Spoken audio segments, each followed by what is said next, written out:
Alright, this is my first recording on the computer itself. I set up OBS. Right before I recorded this, I was actually in the MTG group and I saw an Alpha 10 Black Lotus sign being sold, so just a quick little tidbit. But I am opening my second 30th anniversary secret lair. I did one earlier. This is actually the advent calendar, so the countdown one. And I did not hit any of the foils I was looking for, but we're going to see how it goes this second time around if we see a foil in the cards that I'm looking for. So Necropotent, Slim Duel's Vault, Deathrite Shaman, some of the ones I'm interested in. And if you haven't seen the dice yet, this is the 30-sided die that comes with the set. I hope the sound is much better this time around for you guys. I know it was a little bit on the high end for that previous recording, so please give me feedback on that. And if it's your first time stopping by the channel, leave a comment on the video. Let me know how you like it. If you don't like it, what I can do to change or improve the channel. And yeah, I always appreciate the feedback. So let's get right into it. Let's see how we do. Obviously, last time, not too hot. I think last time we had a total of only 4 foils, or 7 foils, sorry, in the entire box. I did not grab scissors this time once again. So we're going to see how we go. And as always, I'll just kind of ramble as we're going on here. So I'm not going to go over the cards too much, as everyone knows. So first foil we're going to hit is a Shivan Dragon. We're going to put a pile of foils up here on the left, and then we're going to put the other ones on the right in the non-foil. 1994, the one we're looking for here, the Necropotents.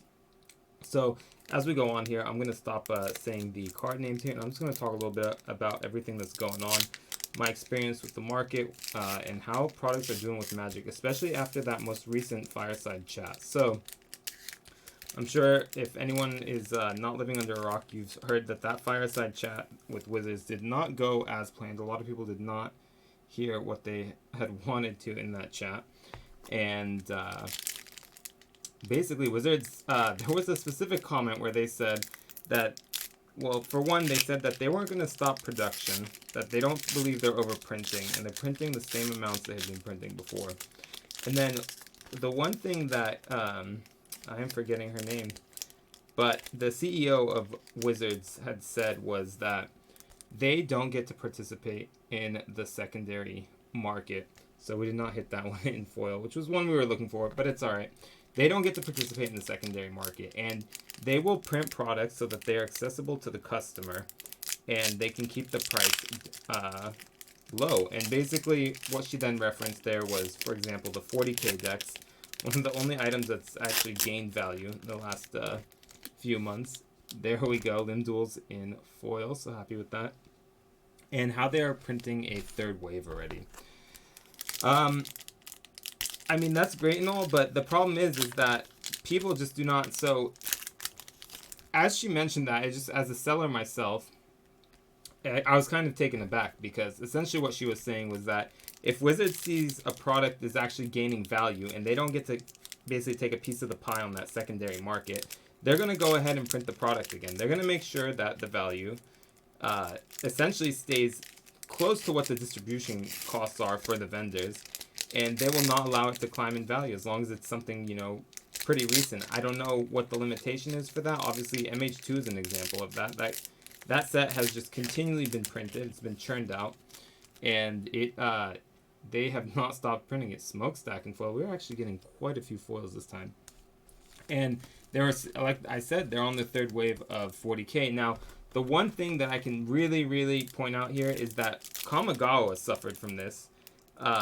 If you all don't remember, Kamigawa had come out, did really well upon release. Stores were, you know, doing well with the product, and about a month or a month and a half after release, another wave came. And I remember this because at the time I didn't have access to distribution. I was actually buying my products off of Rudy at that time.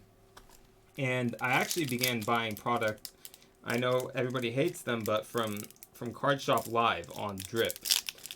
And at the time, Drip did not charge taxes. I did not have my business permit. And they did not charge sales tax. They did not charge shipping. So the price you paid on Drip was the price you got the product at. And I was purchasing Kamigawa for $230 there. And I was reselling it on Whatnot for, a bit more over there by the pack. And I saw the price. It continued to drift up on Drip. They continued. Card Shop Live continued selling the product for $225, and the product on the open market had reached 270, 280. It was approaching the 300 mark, but hadn't quite hit it yet. And I was very surprised. And then there was this announcement of this small second wave. And I'm going to say, quote unquote, small second wave, but this second wave came out. And there was a slight price dip. I think the price had come down to about 240, 250. And I think what happened is Wizards saw, as Kathy from Wizards said, that the price was still able to sustain despite that second wave. So what they went ahead and did is they released another wave. And the waves just kept coming.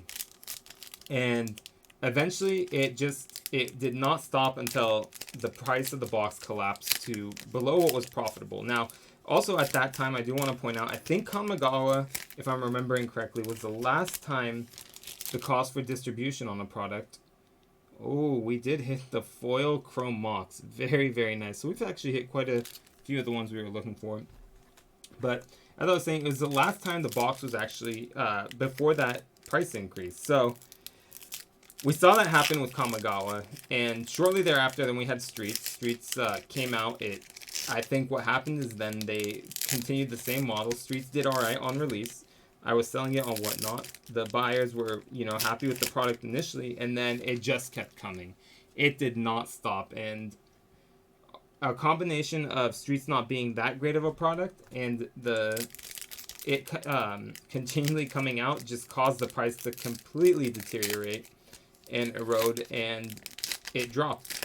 And then between Streets, then what happened was we had, if I'm remembering correctly now, we had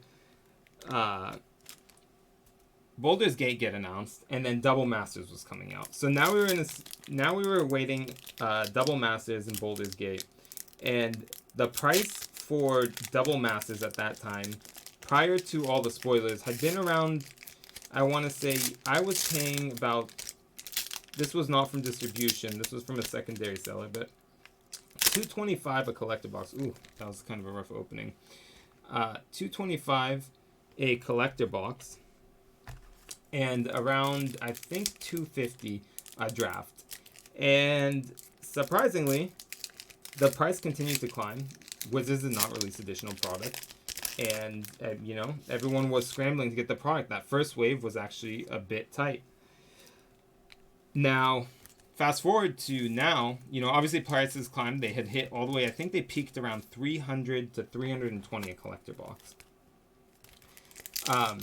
Fast forward to now, they continually kept releasing these collector boxes. And I had spoken with distribution, and what distribution said was, basically, they think Wizards is just doing this because of it being a cheap product logistically to ship, and the market was accepting it. And it's gotten to the point where the collector boxes from their highs have gone from 200 and is a heritage or non-foil from 200 and gosh, I'm trying to remember. I think it was around 290, 300, and they've dropped all the way down to, at this point, I'm getting offers as low as 220 a box, Bloodbraid Elf and foil.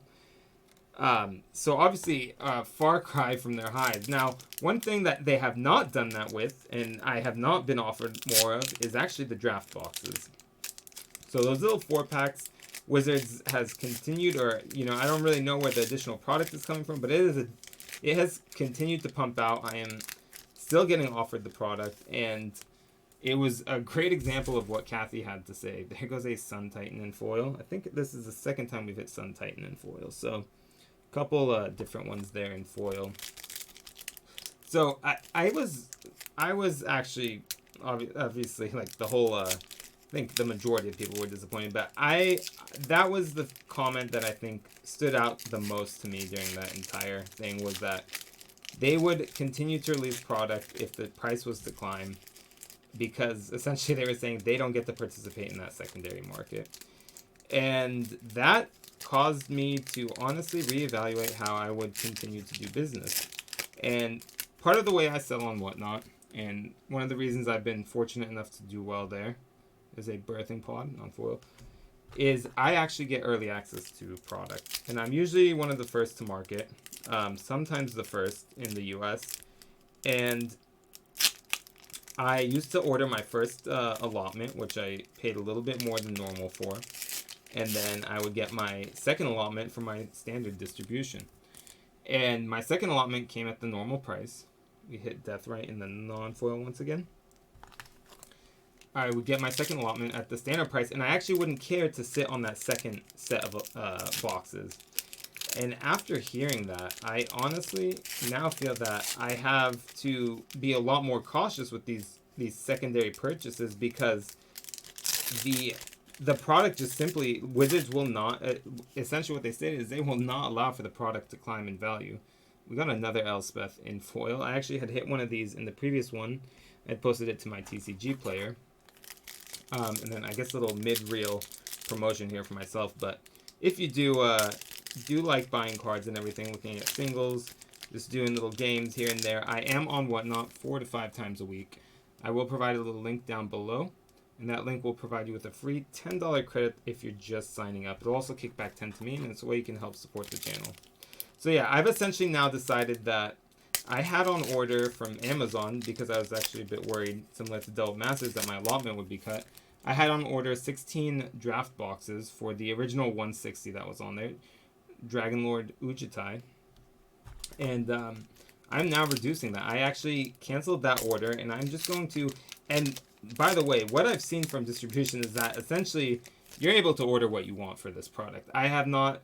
My rep has basically told me that there is not going to be really any constraints on the amount of product available, and it's just readily available for the number you want. So what I went ahead and did is just ordered it straight through my rep, and I canceled my orders through Amazon, because that was a sign to me that Wizards truly is not deciding to throttle production. And as great as this product may seem on the surface, the rare slot is very lackluster.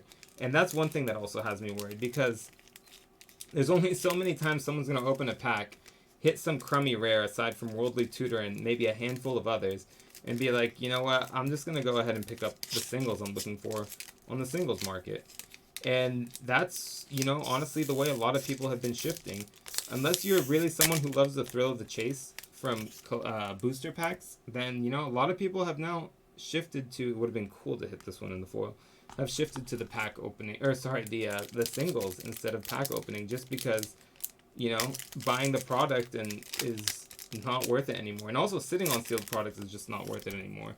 And I know, channels like Rudy and everything have said it a million times, but people have really shifted away from sitting on sealed product anymore, just because it's essentially a fruitless thing to do.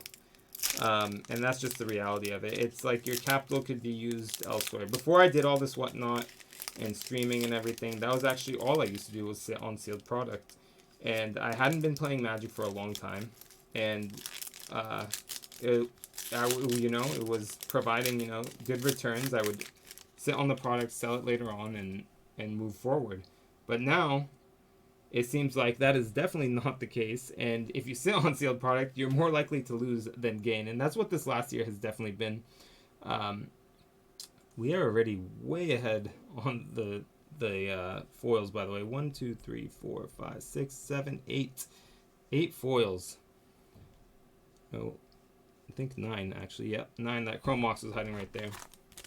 So yeah, just a little rant there. I've just definitely decided to move away from sitting on sealed product until things change, production changes, and things get better with the amount produced by Wizards. I'm very curious to see if there will actually be some sort of repercussions depending on how the company does this quarter and what their reports look like, or if things will just continue as is. Shark Typhoon and foil. These are great hits we're getting in the foil slot. This box definitely blows the previous box out of the water. I had posted that one, or I had recorded that video, and honestly, I felt like I was just ranting just the way I am now, but I guess that's just going to be the style of my videos until I become a little more structured. But yeah, that's the state of things.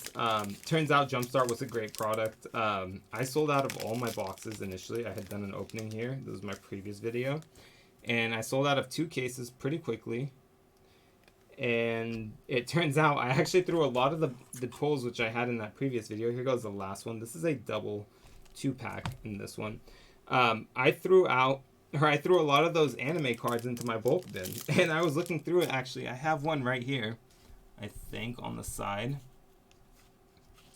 I don't. I did have the anime. Oh, I do. Let me show you all.